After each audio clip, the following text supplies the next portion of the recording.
This is not a political speech. This is a spiritual speech. I don't care how you vote. If you vote for libertarians, they would agree with what I'm saying. They would say, obviously, we're going to have to draw lines. Obviously, we're going to have laws that protect people from people who don't get it. Yeah, but that's my problem. If you have to have a written law, there needs to be something else, and I would suggest to you, I know what the something else is, and it's Jesus.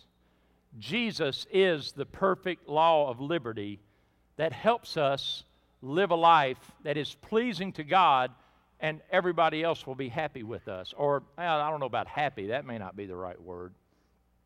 So then, letter C. What is the liberty that does bring freedom? Paul tells us in Galatians, it is having liberty that we do not use for selfish purposes, but in fact, use our liberty to serve others. People say, preacher, do you believe a person will go to hell for drinking a beer? Absolutely not. I've told you all this before. This is nothing new. It's just the 4th of July. I'm using this to make my point. I choose not to do that. I choose to not do things that we could probably argue over whether or not it would be a sin per se, or whether or not it would, you know what I'm saying? We could spend all of our time in disputes, and I'm saying, if in doubt, I'm sorry, I couldn't hear you for sure. If in doubt, leave it out. Is that what y'all are saying? If in doubt, leave it out.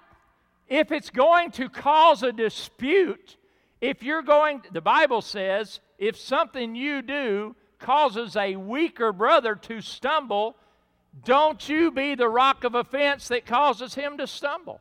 So it's not about whether or not it's a sin. I'm looking into the perfect law of liberty, and I'm saying I'm free not to do things.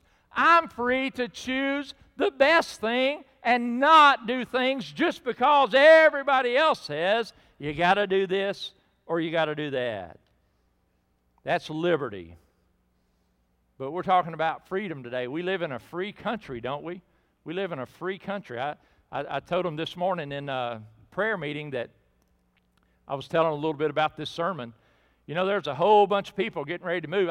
Now, I'm not going to understand this, and somebody can come up and tell me later what I don't get about this. I'm pretty sure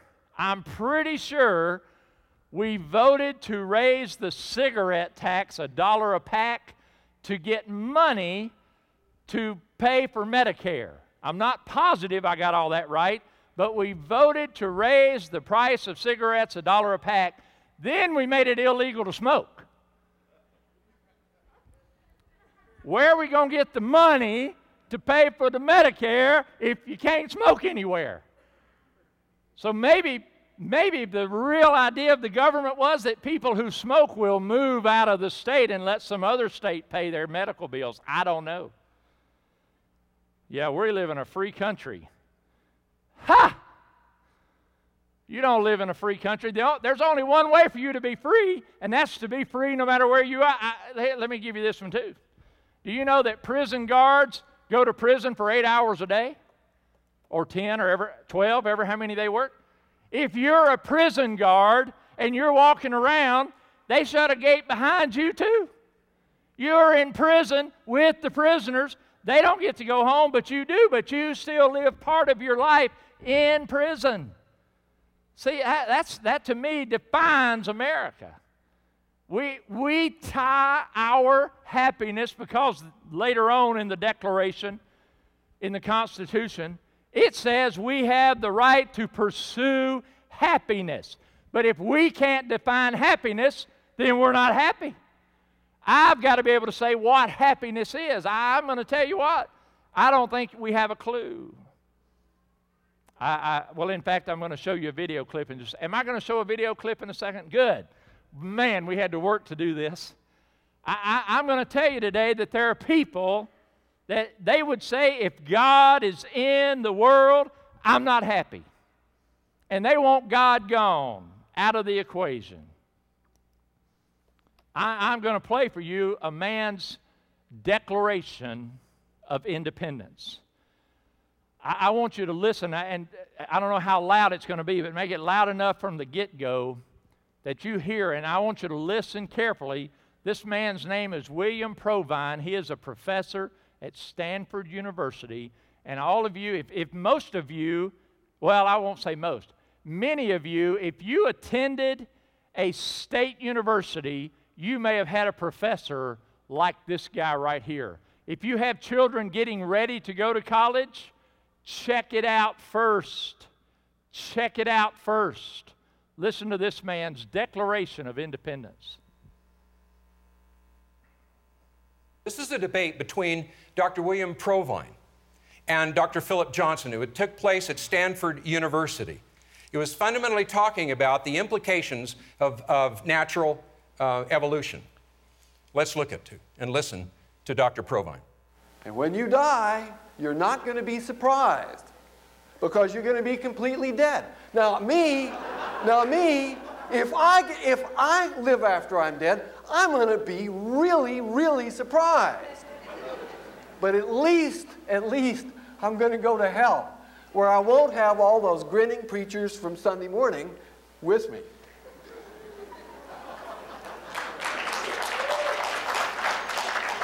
Let me summarize my views on what modern evolutionary biology tells us loud and clear, and I must say that these are basically Darwin's views. There are no gods, no purposive forces of any kind, no life after death. When I die, I am absolutely certain that I'm going to be completely dead.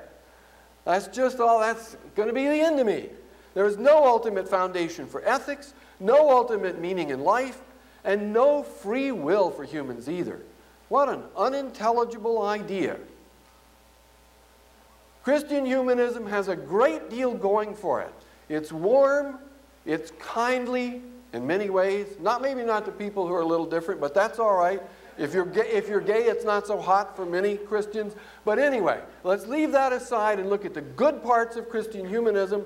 The bad part is that you have to suspend your rational mind. And that part is really nasty. Now, atheistic humanism has the advantage of fitting rational minds, trying to understand the world, but it has the disadvantage of very little cultural heritage. And that's a real problem. So the question is, can atheistic humanism offer us very much? Well, sure, it can give you intellectual satisfaction. And I'm a heck of a lot more intellectually satisfied now that I don't have to cling to the fairy tales that I believed when I was a kid.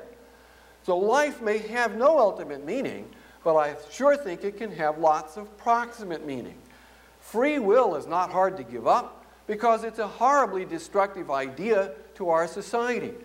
And since we know that we're not going to live after we die, there's no reward for suffering in this world. I mean, you live and then you die. And finally, there's no reason whatsoever that ethics can't be robust with no ultimate foundations for ethics. Okay, there's no...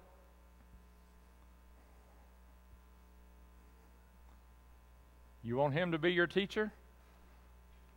There is not a doubt in that man's mind that there is not a God. I want you, of course, I've watched this now 2 or 3 times, so he is a professor of philosophy, not biology.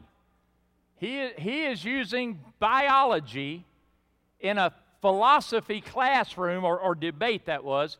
He is using Darwinism, biology, to prove there is no God.